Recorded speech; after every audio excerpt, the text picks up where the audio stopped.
வணக்கம். ஆன்மீக அன்பு நெஞ்சங்களுக்கு சங்கர சுப்பிரமணியத்தின் அன்பார்ந்த வணக்கங்கள். இப்போ நம்ம பார்க்க போகிறது மாசி மாதம் பற்றிய ஒரு சிறிய குறிப்பும், பின்னர் அந்த மாசி மாதத்தில் 12 ராசிக்காரர்களுக்கும் எப்படி இருக்குது அப்படின்றத பொறுத்து தான் இப்போ நம்ம பார்க்க போகிறோம்.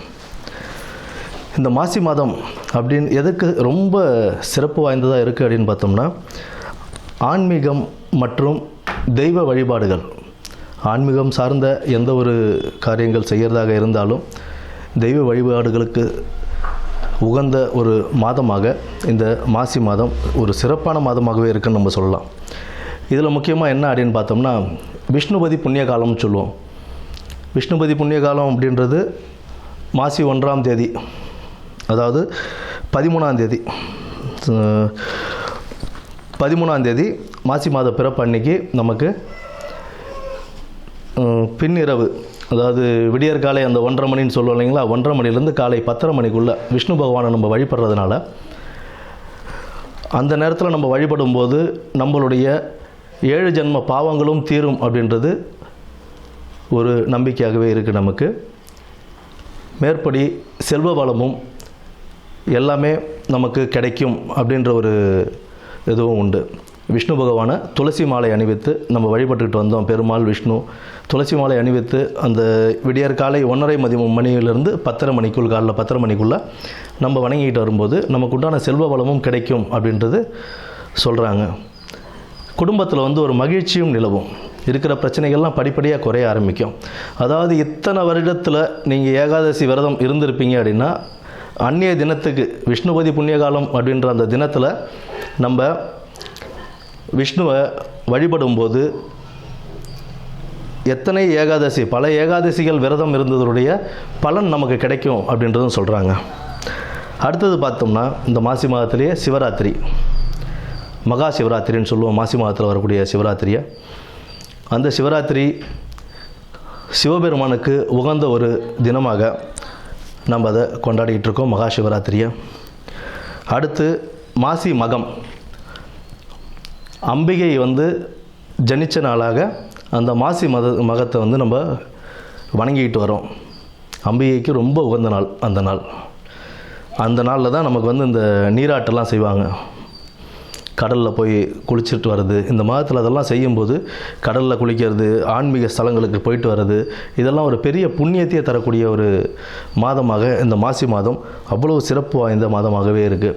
இந்த மாசி மாதத்தில் பெண்கள், திருமணமான பெண்கள் தாலி பிரித்து கோத்தாங்க அப்படின்னா அவ்வளோ விசேஷம்.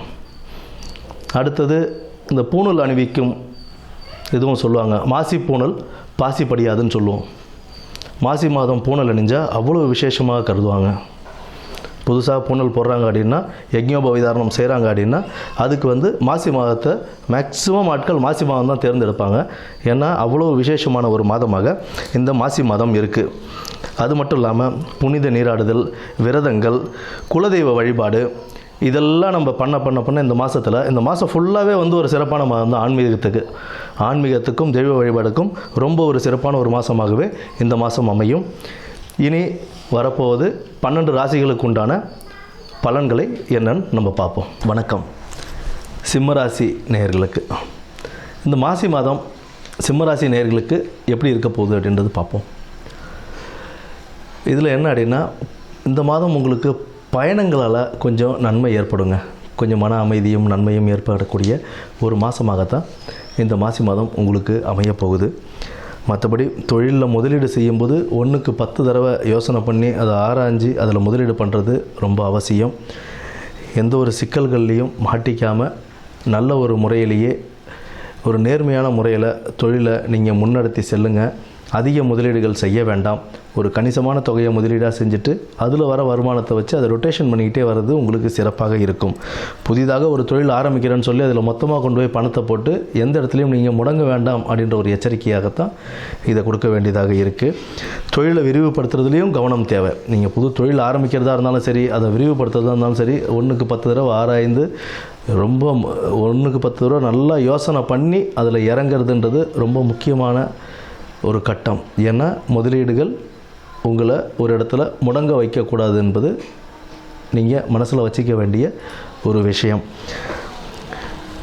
தொழிலில் கணிசமான ஒரு வருமானம் உங்களுக்கு வந்துக்கிட்டு தான் இருக்கும். ஒன்றுமே இல்லாமலாம் போகாது, வருமானம் வந்துக்கிட்டு தான் இருக்கும்.